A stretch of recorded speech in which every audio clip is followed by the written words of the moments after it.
오늘 설교의 본문 출애굽기 2장 1에서 10절을 읽도록 하겠습니다.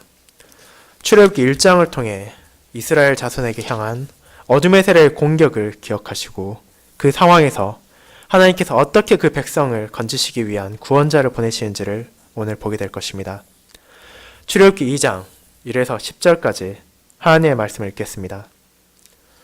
레위 가족 중 한 사람이 가서 레위 여자에게 장가들어 그 여자가 임신하여 아들을 낳으니 그가 잘생긴 것을 보고 석 달 동안 그를 숨겼으나 더 숨길 수 없게 되매 그를 위하여 갈대 상자를 가져다가 역청과 나무 진을 칠하고 아기를 거기 담아 나일 강가 갈대 사이에 두고 그의 누이가 어떻게 되는지를 알려고 멀리 섰더니 바로의 딸이 목욕하러 나일강으로 내려오고 시녀들은 나일 강가를 거닐 때 그가 갈대 사이에 상자를 보고 시녀를 보내어 가져다가 열고 그 아기를 보니 아기가 우는지라 그가 그를 불쌍히 여겨 이르되 이는 히브리 사람의 아기로다.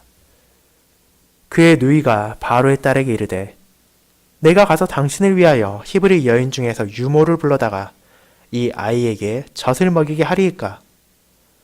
바로의 딸이 그에게 이르되 가라 하매 그 소녀가 가서 그 아기의 어머니를 불러오니 바로의 딸이 그에게 이르되 이 아기를 데려다가 나를 위하여 젖을 먹이라. 내가 그 싹을 주리라.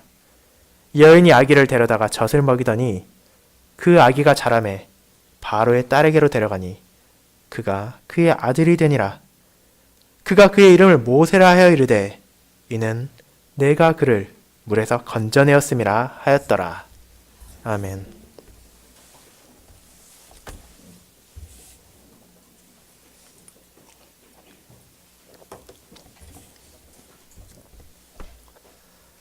사랑하는 주 예수 그리스도 안에 있는 형제 자매님들, 우리는 창세기에 대해 잘 알고 있습니다. 그리고 이어지는 출애굽기 역시도 친숙하다고 할 수 있을 것입니다. 성경의 첫 두 권이 담고 있는 풍성한 내용이 자주 설교되기 때문이며 동시에 이를 통해서 창세로부터 시작하여 쭉 이어지는 신앙의 선조들의 발자취를 볼 수 있기 때문에 신자들이 성경 읽기를 시작한다면 창세기와 출애굽기까지는 큰 어려움 없이 읽어나가곤 하기 때문입니다. 하지만 어떤 신자가 처음으로 창세기에서 출애굽기로 넘어가는 부분을 읽게 되었을 때 아무런 사전 지식이 없다면 그 사람은 당황할지도 모릅니다. 창세기의 마지막 부분을 통해 하나님께서 요셉이라는 사람을 사용하여 어떻게 자신의 백성을 구원하셨는지를 우리는 보았고 그 요셉의 유언을 통해 이제 그들의 후손이 기근을 피하고 얼마 지나지 않아 하나님께서 약속하신 땅으로 돌아가 요셉을 장사하고 구속 역사의 새로운 장이 시작될 것을 기대할 수 있기 때문입니다. 하지만 우리가 출애굽기 1장을 통해 보게 되는 것은 무엇입니까? 이스라엘 백성들이 어떤 일인지 애굽의 자리를 잡고 약속의 땅으로 가려는 생각이 없이 그곳에서 노예로 학대받는 내용을 보게 됩니다. 그렇게 창세기의 아름다운 마지막은 출애굽기의 비극적 시작으로 이어집니다. 바로와 애굽인들은 이스라엘 백성들을 학대하며 여러 방식을 통해서 이스라엘 백성의 수를 줄이고자 하였습니다. 하지만 그들의 간접적인 방식은 하나님의 보호하시는 손길로 인하여 효과를 보지 못했습니다. 그때 바로가 택한 길은 회개가 아니었습니다. 자신의 강팍한 마음을 더욱더 완고히 하여 악한 길로 나아갔습니다. 그는 이제 이스라엘 백성들이 어떤 반응을 보이건 간에 관계없다는 듯이 그들 모두에게 아들이 태어나면 나일강에 던져버리라는 명령을 내렸습니다. 모든 아들을 나일강에 던져 죽여버리게 되면 딸들이 늘어난다고 하더라도 서서히 그 백성이 애굽에 융화될 수밖에 없다고 생각했기에 그는 이처럼 수없이 많은 부모들에게 피 눈물을 흘리게 할 끔찍한 결정을 내렸습니다. 이와 같이 세상의 악이 하나님의 백성을 지배하며 그들의 괴계를 하나님께서 꺾으신 후에도 끊임없는 공격이 이어집니다. 한 번의 공격을 막았다고 해서 끝이 아니며 그 다음 공격이 계속되고 마치 하나님의 교회와 그분의 백성을 다 죽여버리겠다는 듯이 몰려드는 악의 세력과 그들의 공격이 존재합니다. 하지만 우리는 그런 상황 속에서도 신실하신 하나님께서 그 백성을 돌보시고 그 백성을 위한 구원자를 보내심으로 그들을 건지실 것을 예비하신다는 것을 출애굽기 2장을 통해 배우게 될 것입니다. 그렇게 오늘 오전 저는 출애굽기 2장 1절부터 10절을 통해 하나님께서 보내주신 자기 백성의 구원자에 대해 환란의 시기에 구원자를 보내시는 하나님이라는 제목으로 설명드리고자 합니다. 그리고 여호와 하나님께서 자기 백성을 위하여 행하신 일을 크게 세 가지 부분을 통해 볼 것입니다. 첫 번째, 구원자의 탄생.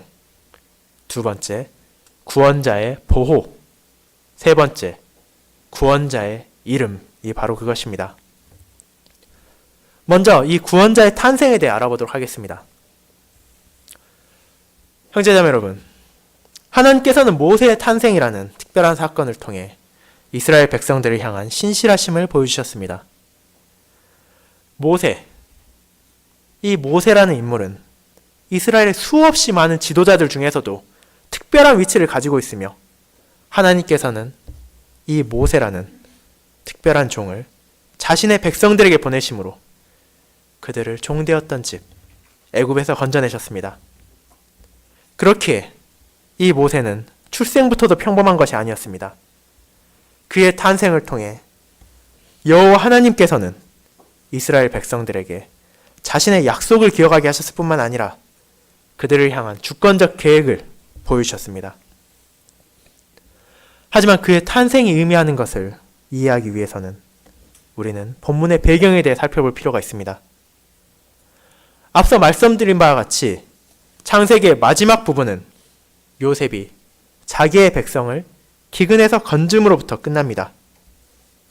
비록 그 형제들이 요셉을 해하려 하였으나 하나님께서는 그것을 선으로 바꾸셔서 많은 백성을 보존하셨습니다. 하지만 그 후 우리는 그 가족들과 그 후손들이 하나님께서 약속하신 땅에 대해 잊어버린 채 계속해서 애굽이라고도 불리는 현재 이집트에 머무르는 것을 보게 됩니다. 그렇다면 왜 그들은 애굽에서 떠나지 않은 것입니까? 거기에 합당한 이유가 있었습니까? 그들이 애굽으로 처음 정착하게 된 것은 하나님의 선하신 인도하심으로 인한 것이었으며 이를 통해 그들은 기근에서 생명을 보존할 수 있었습니다. 하지만 그들은 기근이 끝난 후에도 애굽에서 떠나지 않았습니다. 우리는 그 이유에 대해 정확하게 알 수는 없습니다. 이는 어쩌면 애굽의 물질적 풍요 때문이었을지 모릅니다. 애굽은 당시 근동 지방에서 가장 강력하며 가장 부유한 나라 중 하나였습니다. 그렇게 이스라엘 백성들은 이후 광야에서 그러한 물질적 부유함을 그리워하며 심지어 자신들이 종으로 되돌아가기를 원하기도 하였습니다. 혹은 그들의 생활과 그들의 삶이 이미 애굽에 너무 익숙해져 있었기 때문일지도 모릅니다. 잠시 애굽에 머무른 정도가 아니라 그들의 환대와 요셉의 공로로 인한 좋은 대우 속에서 머무르다 보니 하나님의 약속하신 땅을 가야 할 이유를 잊어버린 채 애굽을 자신들의 고향이라 생각하며 떠나길 거부했을지도 모릅니다. 하지만 그들의 이러한 안주는 큰 비극을 가져옵니다. 이는 그들이 여호와 하나님을 애굽에서 신실히 섬기지 못함으로 드러납니다. 우리가 이후에 볼 수 있는 출애굽기 8장에서 드러나는 모세와 바로의 대화를 통해 우리는 애굽 사람들이 하나님께 제사 드리는 것을 싫어한다는 것을 알 수 있게 되며 그리고 그 후의 대화를 통해서는 이스라엘 백성들이 애굽에서 머무르는 동안 하나님께 제사를 드리지 않으며 신실히 섬기지 못했다는 것이 밝혀지기 때문입니다. 그렇게 비록 그들은 물질적으로는 부유했을지 모르나 영적으로는 빈곤해져가며 점점 더 피폐한 삶을 살아가고 있었습니다. 그러한 물질적 풍요와 영적인 빈곤 상태에서 이스라엘 백성들은 새로운 바로, 오늘날 파라오라 불리는 새로운 왕을 맞이하게 됩니다. 애굽의 새 통치자는 요셉의 행적을 기억하지 못했습니다. 그리고 이제는 너무나 늘어난 이스라엘 백성을 위협으로 생각했기에 강도 높은 노동을 부과하고 산파들을 사용해서 그 백성의 수를 줄이고자 하였습니다. 하지만 그 모든 계책이 실패로 돌아가자 그는 이스라엘 백성들에게 부모가 직접 자신이 아들이 태어날 경우 강에 던져 죽이라는 끔찍한 명령을 내렸습니다. 그리고 이것이 바로 모세의 탄생의 배경입니다. 레위 족속에 속한 모세의 부모가 결혼을 하여 아이를 낳았습니다. 바로의 칙령이 내려지기 전 그들은 결혼을 하여 모세에게는 누나와 형이 있던 상태에서 이 명령이 내어졌을 것으로 우리는 생각할 수 있습니다. 하지만 성경은 이러한 이들의 이름과 상황, 그들의 배경에 대해서는 전혀 언급하지 않습니다. 출애굽기 2장을 읽는 우리는 이러한 것들 의문을 가질 수 있습니다. 하지만 성경은 이러한 모든 궁금증에 대해 하나하나 설명하지 않으며 이 모든 것이 실제로는 하나님의 손길에 의해 이루어진 것이며 오직 그분의 역사하심에만 우리가 집중을 하도록 인도합니다. 그렇기에 하나님께서 이 레위 지파의 부부를 축복하셨고 그들에게 아들을 주셨습니다. 그 아내가 임신했다는 것을 깨달았을 때 부부는 어쩌면 딸을 원했을지도 모릅니다. 왜냐하면 그들에겐 이미 아들이 있었고 태 속의 아이가 또 다른 아들이라면 바로의 명에 따라 자신들의 손으로 죽여야 할지도 모르기 때문입니다. 그렇지만 하나님께서는 그들에게 아들을 주셨고 그 아들은 잘생긴 아들이었습니다. 그리고 이러한 아들을 하나님께서 주셨기에 그 부모들은 아이의 탄생을 믿음으로 바라볼 수 있었습니다. 자신들의 조상들을 인도하신 하나님께서 자녀를 주신 것이기에 단순히 자식을 사랑하는 부모의 마음을 떠나 하나님의 백성의 신실함으로 위험을 무릅쓰고 아들을 숨긴 것입니다. 그리고 이러한 모세의 탄생은 또한 이스라엘의 미래를 보여줍니다. 모세의 인도를 통해 이스라엘 역시 국가로서 태어나는 것을 우리는 알고 있습니다. 이스라엘 백성, 이스라엘 나라 역시도 모세의 출생과 같이 바로의 끔찍한 압제와 이스라엘의 탄생을 방해하려는 악한 세력들에게 위협받았습니다. 하지만 모세를 태어나게 하신 이 하나님께서는 자신의 백성인 이스라엘 역시도 축복하시고 그들이 나라로 세워지게 하셨습니다. 그렇게 모세의 탄생은 이스라엘의 구원자의 탄생이었습니다.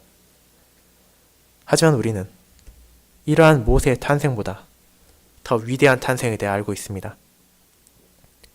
우리는 3주 후 우리의 주님이신 예수 그리스도의 탄생을 축하할 것이며 그분께서 이 땅에서 태어나신 의미를 알아볼 것입니다. 그리고 궁극적으로 모세의 탄생 역시도 그리스도의 탄생을 가리킨다는 것을 우리는 깨달을 수 있습니다.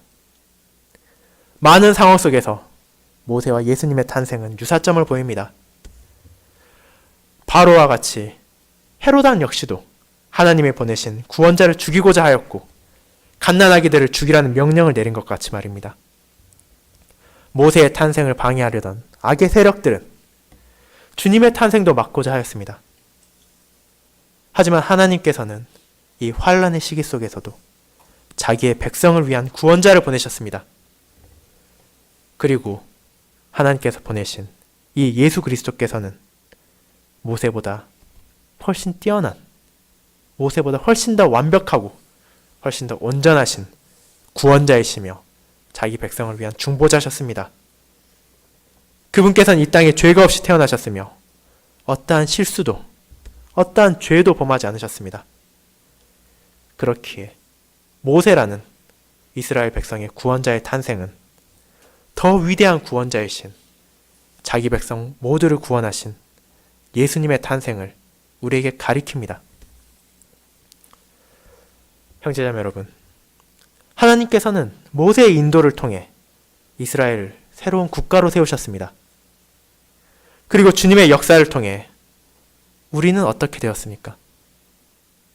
모세보다 더 뛰어나신 인도자이시며 구원자이신 주님을 통해 우리는 그리스도인으로 새롭게 태어났습니다.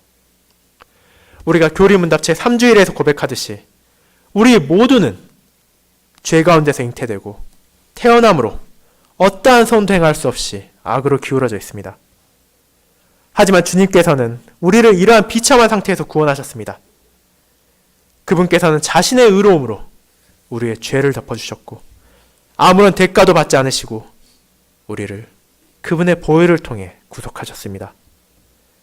이 은혜를 통해 우리는 그리스도인이라는 새로운 신분을 얻었으며 하나님께서는 우리를 더 이상 죄인으로 보지 않으십니다. 그렇게 이는 이스라엘 백성들이 모세의 탄생으로 통해 얻은 축복보다도 훨씬 더 큰 축복입니다. 비록 이스라엘이 모세의 인도를 통해 나라로 성립되었다 하더라도 그들은 여전히 죄와 싸워야 하며 힘들어하며 자신들의 악으로 인해 넘어졌습니다. 그리고 그들을 인도했던 모세 역시도 약하고 한계가 존재한 인간이었습니다. 하지만 우리는 그리스도께 속하였고 그분께서는 우리의 머리가 되셨습니다. 우리는 그리스도인이라는 정체성에 대해 바르게 알게 되었고 어떤 상황 속에서도 그분 안에서 우리의 위로를 찾을 수 있게 되었습니다. 그리고 우리의 미래에 존재하는 그분과 함께하는 영광에 대해 분명히 알게 되었습니다. 이 온전하시며 완전하신 구원자이신 주님께서 우리를 지키시고 인도하시기 때문에 우리는 우리가 받은 축복에 대해 명백히 알 수 있습니다. 그리고 이 사실은 우리를 통해 우리에게 두 번째 대지를 인도합니다. 두 번째, 구원자의 보호입니다. 모세의 부모는 아들이 태어난 후 숨겼습니다. 하나님의 돌보심으로 인해 그들은 바로의 위협을 피해서 모세를 보호할 수 있었습니다. 하지만 3개월이 지난 후 그들은 이제 더 이상은 아들을 숨길 수 없다는 판단을 내립니다. 우리는 이 원인에 대해서 자세히 알 수 없습니다. 어쩌면 모세가 성장함에 따라 그의 울음소리가 너무 커져 더 이상 숨길 수 없게 되었을지 모릅니다. 혹은 그들을 의심하는 주변의 시선을 깨달았을지도 모릅니다. 하지만 이유가 무엇이건 모세의 부모는 이제 자신의 아들을 집에 숨기는 것은 더 이상 불가능하다는 판단을 내리고 그 아들을 구하기 위한 다른 방도를 찾았습니다. 그렇게 모세의 어머니는 그를 위해 특별한 상자를 만들었습니다. 그녀는 결코 아무런 상자나 가져다가 자신의 아들을 놓고 강에 띄운 것이 아닙니다. 이는 아들을 지키기 위해 방수 처리를 한 특수한 상자였습니다. 바로의 명령을 따르는 대신 모세의 어머니는 조심스럽게 아들을 그 상자에 넣고 나일강 갈대 사이에 둠으로써 선량한 애굽인이 그를 발견하여 돌봐줄 것을 소망했습니다. 그리고 모세의 누이가 이를 멀리서 살펴보므로 동생에게 어떤 일이 발생하면 즉각 대처할 수 있도록 지키고 있었습니다. 그렇기에 누구도 모세를 발견하지 못한다면 그녀는 동생을 다시 집으로 데려와서 먹이고 돌보기 위해 이를 살펴보고 있었습니다. 이러한 이유들로 인해 우리는 결코 모세의 가족들이 아들을 나일강에 유기했다고 생각해서는 안 됩니다. 비록 그 부모가 더 이상 집에서 그를 숨기지 못했다고 하더라도 그들은 바로의 명령을 따라 쉬운 방식, 아들을 그저 나일강에 던져버리고 잠시간의 슬픔을 견디고 살아간다는 쉬운 길, 안전한 길을 택한 것이 아니라 최선을 다해 아들을 보호하기 위한 방도를 찾아 노력했습니다. 그것이 바로 모세의 어머니가 특별한 바구니를 만든 이유입니다. 그리고 이 바구니는 더 큰 의미를 가지고 있습니다. 이는 창세기의 어떤 사건과 떼놓을 수 없는 연관을 지니고 있습니다. 그 사건이 무엇인지 여러분께서는 생각할 수 있으시겠습니까? 이는 노아의 방주와 홍수의 사건입니다. 어쩌면 여러분은 이를 쉽게 받아들일 수 없으실지 모릅니다. 너무 심한 비약이 아닙니까, 이것은? 어떻게 바구니와 방주가 연관을 가질 수 있겠습니까? 하지만 이 방주를 표현한 히브리어 원어는 테바라는 단어입니다. 그리고 이 표현은 오직 노아의 방주가 기록된 창세기 6장부터 8장과 본문에서밖에 기록되지 않은 표현입니다. 그렇게 이 이스라엘 백성들이 말씀을 읽고 말씀을 들을 때 이 단어를 듣게 된다면 빠르건 늦건 간에 그들은 노아의 방주와 모세의 상자가 어떤 식으로건 간에 연관이 있다는 것을 생각할 수밖에 없는 것입니다. 방주와 상자, 동일한 단어를 사용한 이 두 사건은 분명한 유사점을 보여주고 있습니다.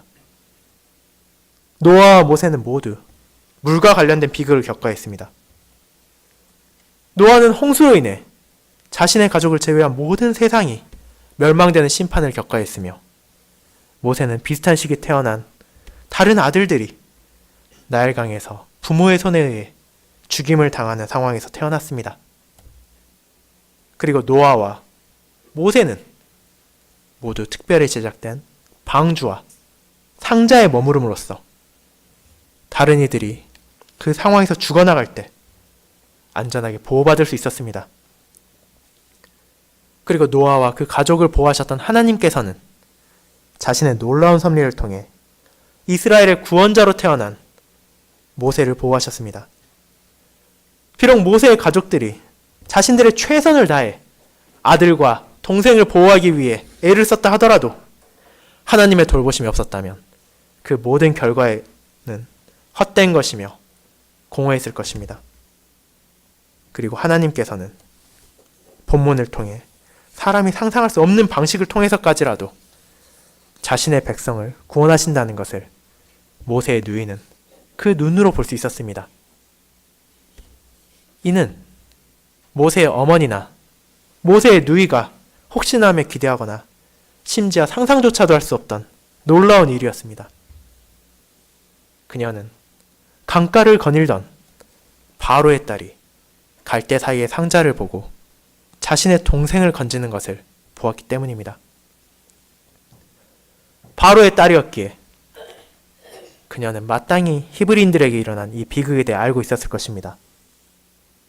그렇게 그녀가 나일강에서 이 특별한 상자를 발견했을 때 그녀는 이 남자아이에 대하여 이 아이가 히브리 사람의 아기라고 분명하게 말할 수 있었습니다. 그리고 이는 두 가지 근거가 있습니다. 먼저 그녀는 바로의 딸로서 아버지는 바로의 측량일 때 알았을 것입니다. 바로의 명령은 결코 가벼운 잡담이나 사소한 일로 끝날 수 있는 것이 아니었습니다. 바로조차도 이를 바로 시행하지는 못하고 노동을 더 부과하고 산파들을 사용해서 조용히 다른 방식으로 처리하려 했음을 기억하십시오. 그러한 모든 음모가 성과를 거두지 못하고 나서야 이제는 그는 큰 반발을 감수하고서라서 히브리 백성들에게 더 직접적이고 훨씬 끔찍한 명령인 아들을 직접 죽이라고 칙령을 내린 것이기에 바로의 딸인 그녀 역시도 이러한 명령의 결과를 들었을 것입니다. 그렇게 그녀는 이 상자 안의 아이가 히브리인 부모의 손길에 의해 그곳에 놓여졌음을 쉽게 추측할 수 있었습니다. 또한 우리는 하나님께서 아브라함과 맺은 언약을 알고 있습니다. 창세기 17장에서 드러난 이 놀라운 언약으로 인해 아브라함의 모든 자손들은 반드시 태어난 지 8일 만에 할례를 받아야 했습니다. 이러한 아이에게 있어 할례의 표는 너무도 명백히 드러날 것이기에 바로의 딸이 이러한 히브리인들의 언약의 상징에 대해 알고 있었다면 이 또한 그녀가 모세를 히브리인으로 판단하는 근거가 되었을 것입니다. 그리고 그녀는 이러한 불쌍한 상황에 처한 아이의 울음을 보고 불쌍히 여기고 동정을 하였습니다.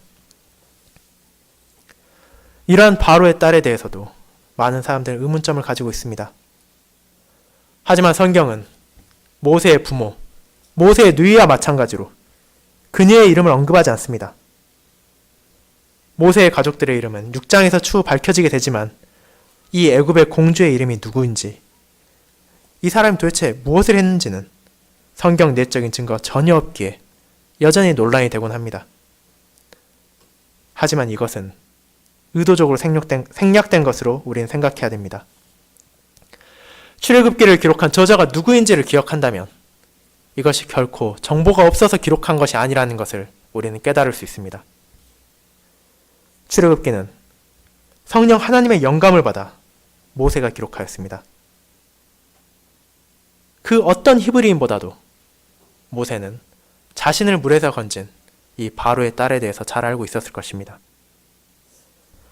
하지만 이 출애굽기는 자신의 자서전이 아니었습니다. 그렇기에 그는 비록 자신을 물에서 건지고 자신을 살린 이 바로의 딸에 대해서도 철저하게 이름을 생략합니다. 이러한 생략을 통해 이 모든 사건의 배후에 있는 주인공이 누구인지를 모세는 분명히 한 것입니다. 바로의 딸의 선량함과 그녀의 자상함을 세세하게 기록함으로써 사람들이 그녀에게 관심을 두고 칭송하게 하는 대신에 그는 철저하게 그녀를 익명으로 남겨두므로 여호와 하나님이야말로 자신을 구하신 분이시고 이스라엘을 구한 분이라는 것을 분명히 한 것입니다. 출애굽기 2장 1에서 10절까지를 보게 되면 우리는 어떠한 이름도 주어로 나오지 않는 것을 알게 됩니다. 그렇기에 이 모든 것을 이루신 분은 오직 하나님이십니다. 그분께서 모세의 부모에게 아들을 주시고 이 땅의 백성들에게 구원자를 보내셨을 뿐 아니라 모세의 어머니와 누이를 통해 보호하시고 바로의 딸을 통해 물에서 건져내신 분이라는 것을 모세는 그 모든 백성에게 깨닫게 한 것입니다. 그런 상황 속에서 모세의 누이가 이 놀라운 광경을 보았을 때 그녀는 대담하게 나아가 바로의 딸에게 그 아이에게 젖을 먹일 유모를 부를 수 있다고 제안합니다. 당시 수많은 히브리 여인들이 아들을 잃었을 것이기에 이러한 제안은 결코 이상한 것이 아니었습니다. 혹은 어쩌면 바로의 딸이 이 대담한 여자와의 상자 안에 담긴 아이의 관계를 눈치챘을지도 모르지만 이미 주님께서는 그녀의 마음을 움직이셔서 모세를 향해 동정심을 가지게 하셨기에 그녀는 이 제안을 받아들였습니다.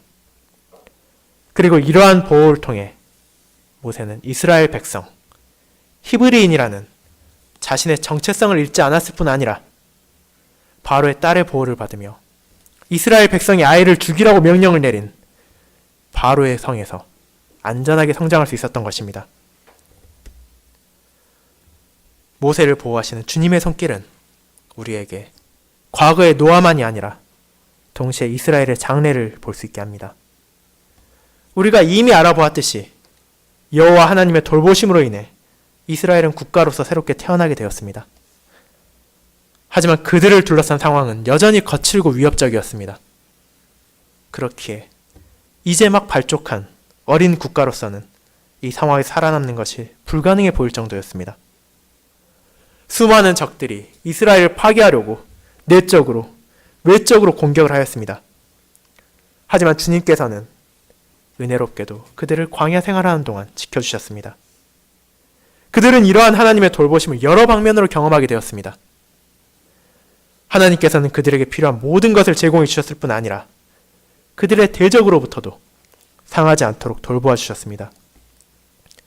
메추리와 만나를 통해 그들의 먹을 것을 제공해 주셨으며 낮에는 구름기둥, 밤에는 불기둥을 통해 하나님께서 그 백성과 함께 하시며 보호하신다는 것을 모든 백성들에게 보여주셨습니다. 그리고 하나님의 이러한 보호가 절정으로 드러난 것이 바로 홍해를 건너는 사건이었습니다. 이스라엘 백성을 추격하던 바로의 군대가 가까워지자 그 백성들은 믿음을 잃고 모세를 비난하며 왜 자신들이 애굽에서 나왔는지를 후회했습니다. 하지만 그러한 완악한 백성들에게도 하나님께서는 자신의 신실함을 보여주시며 그 어떤 세상의 왕도 그 어떤 자연도 자신의 섭리를, 자신의 구속 역사를 가로막을 수 없다는 것을 보여주셨습니다. 바로의 군대로 인해 이스라엘 백성들이 세상에 어디에도 탈출구가 없다고 느꼈을 때 하나님께서는 바다를 여심으로 그 백성들이 안전하게 홍해를 건너게 하셨을 뿐 아니라 바로의 군대를 그 바다의 바닥에 가라앉히심으로 그 백성들이 바닷가에서 애굽인들이 죽어있는 것을 보므로 하나님의 전능하심과 하나님께서 그 백성을 보호하신다는 것을 깨닫게 하셨습니다. 동시에 바로의 딸을 통해 모세를 보호하신 이 놀라운 섭리는 이를 읽는 이스라엘 백성들에게 그들의 조상인 요셉의 이야기를 떠올리게 합니다. 비록 그의 형제들이 그를 박해하고 악한 마음으로 노예상에게 팔아넘겼지만 이 모든 것이 어떤 결과를 찾아왔습니까? 버림받은 자가 그의 모든 가족의 구원자가 되어 돌아왔습니다. 그 형제들은 요셉이 그들을 기근에서 건질 것이라 생각하고 그를 버린 것이 아니었지만 요셉은 그들의 악을 악으로 갚지 않고 하나님의 사랑으로 그들의 악을 이겨냈습니다. 그렇게 이스라엘 백성들은 하나님께서 얼마나 크신 은혜로 자신들을 돌보시고 건지셨는지를 떠올리게 됩니다. 이스라엘이란 나라가 그 시작할 때부터 약속의 땅에 들어간 이후에도 너무나 많은 상상할 수도 없으며 기대할 수도 없으며 자신들이 마땅히 받을 수도 없는 놀라운 보호와 은혜와 자비를 하나님의 손길을 통해 계속해서 받아왔기 때문입니다. 그리고 이 구원자를 보호하시는 하나님의 손길은 또한 우리에게 우리의 주님이신 예수 그리스도를 바라보게 합니다. 그분의 사역을 통해 우리는 그리스도인이 되었고 예수 그리스도께 속한다는 특권을 얻게 되었습니다. 하지만 이것이 그분의 사역의 끝이 아닙니다. 이 땅에 태어난 구원자를 보호하신 하나님께서는 주님을 통해 그분을 우리의 견고하신 요새로서 만드시고 그 요새 안에서 자신을 믿는 신자를 보호하시며 고난받는 모든 백성을 위한 피난처가 되어주십니다. 그분께서는 항상 우리와 함께하여 주시며 그분의 주권적인 뜻 안에서 우리를 보호해 주십니다. 비록 그분께서 그 육체로 우리와 함께하지 않으시지만 그분의 영을 보내심으로 성령 하나님께서 우리와 항상 함께하시며 우리를 보호하시며 우리를 격려하시며 우리를 인도하십니다. 그렇게 형제자매 여러분, 우리의 도움은 어디에서 찾아옵니까? 어디에서 우리는 안전을 찾을 수 있습니까? 매 주일마다 우리의 도움의 천지를 지으신 여호와께로부터 온다는 것을 우리는 고백하고 또 고백합니다. 하지만 우리는 진정 이 고백을 우리의 일상에서 표현하고 있습니까? 우리가 삶의 비참을 마주하고 세상의 어려움을 겪을 때 우리는 어디에서 보호를 얻고자 합니까? 우리가 진정으로 주님 안에서 일을 찾고자 합니까? 아니면 우리의 도움을 세상의 것들을 통해 얻으려 합니까? 모든 신자들은, 저와 여러분들은 우리에게 결코 흔들리지 않는 요새와 전능하신 보호자가 있다는 사실을 기억해야만 합니다. 세상의 모든 것은 결코 쇠하고 사라질 것이기 때문에 우리를 영원히 보호할 수는 없습니다. 하지만 우리의 구원자를 보호하신 하나님께서는 동시에 그분을 통해서 우리를 지켜주십니다. 그분께서 영원히 우리와 함께 하시며 우리를 돌보아 주십니다. 그리고 성령 하나님께서 우리를 인도하십니다. 바로의 무도한 칙령에서 모세를 건지신 것과 같이 헤롯 왕의 무자비한 살인에서 예수님을 건지신 것처럼 그분의 모든 백성을 하나님께서는 건져주실 것입니다. 비록 이 도움이 때때로 우리가 예상했던 것과 다르고 우리가 원했던 것과는 다른 방식으로 이루어질 수 있지만 하나님께서는 그분의 선하신 뜻 안에서 그분의 때와 그분의 방식으로 모든 것을 선으로 인도하시며 그 백성을 도우십니다. 그렇게 우리가 고난받을 때, 어려움을 겪을 때, 환난 때 예수님께서 우리를 위해 베푸신 은혜를 기억하시며 그분께서 우리를 위해 지금도 베푸고 계시며 앞으로도 베푸실 것을 기억하십시오. 우리가 겪을 비참과 고난 속에서도 하나님께서는 언제나 우리를 보고 계시며 보호하시며 돌보실 것입니다. 그리고 이는 우리가 볼 이 구원자의 이름에서 더욱더 드러나게 됩니다.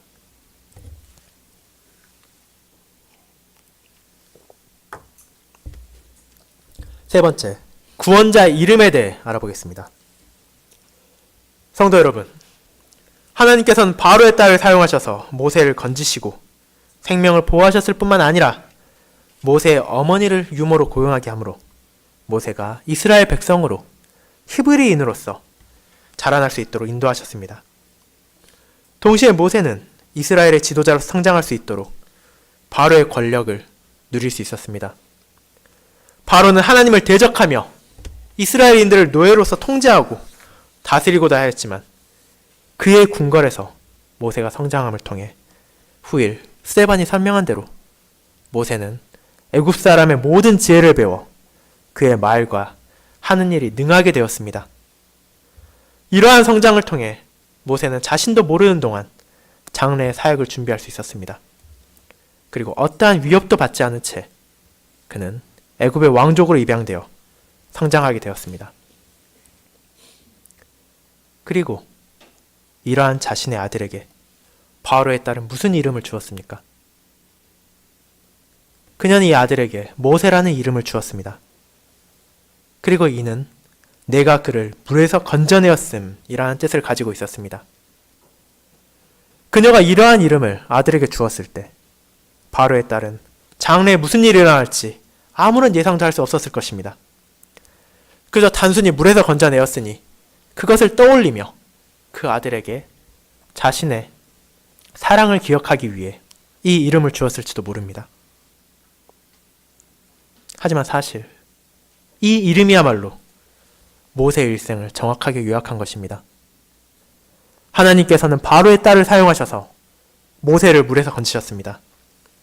그리고 이 건지신 모세를 통해 이스라엘 백성들을 하나님께서는 홍해의 바다에서 건져내셨습니다. 그렇게 모세라는 이름은 자신만이 아니라 그 모든 백성에게도 특별한 이름이 되었습니다. 그리고 이 모세라는 이름보다 더욱더 뛰어나며 더욱더 놀라운 의미를 가진 우리의 구원자를 알고 있습니다. 이스라엘 백성을 바다에서 건진 모세라는 이름보다 더 높은 이름은 바로 예수라는 이름입니다. 그분의 이름의 의미는 무엇입니까? 바로 구원자 혹은 여호와는 나의 구원이시다 라는 뜻을 가지고 있습니다. 그리고 요셉과 마리아가 이 이름을 붙여야 했던 이유는 하나님께서 직접 자신의 사자를 보내심으로 그 부모에게 그 이름을 태어날 주님께 붙이라고 명령하셨기 때문입니다.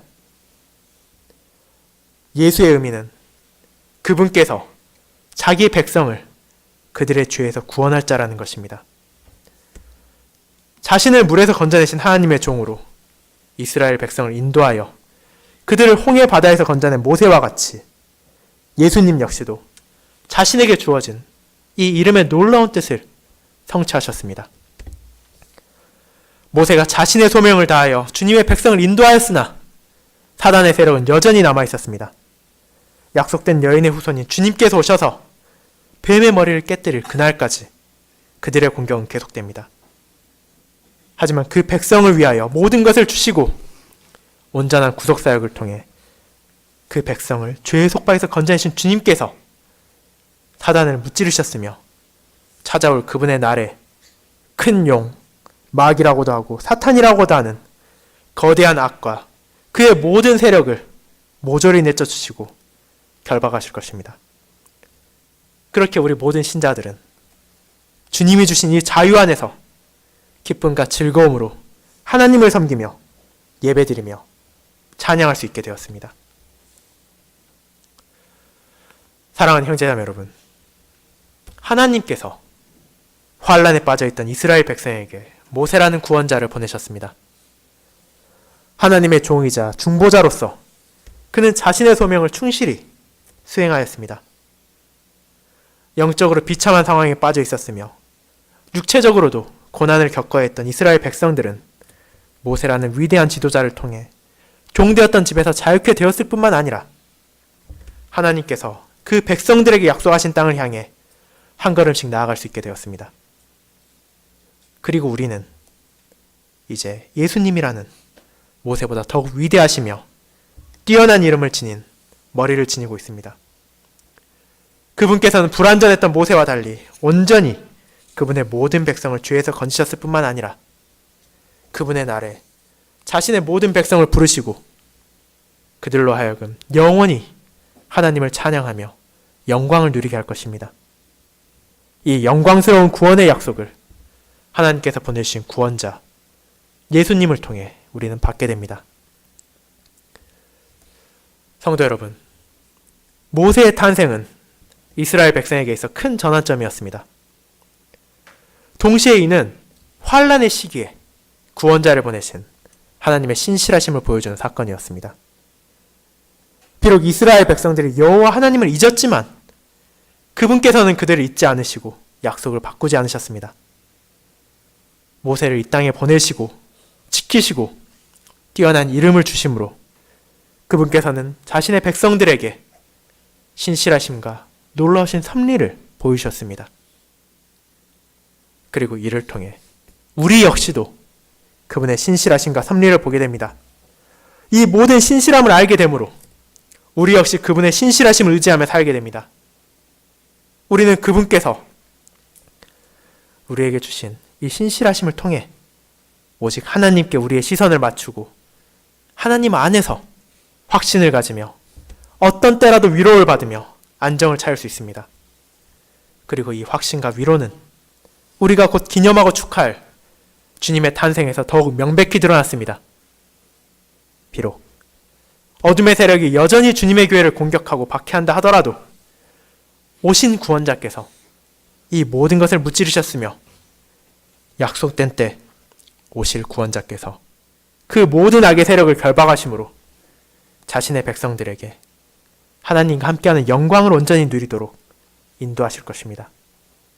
그렇게 우리 모두 이번 한 주간 오신 주님을 생각하며 그분 안에 소망을 두며 그분의 약속을 의지하며 그분이 다시 오실 날을 간절히 기대하며 살아가시길 바랍니다. 아멘.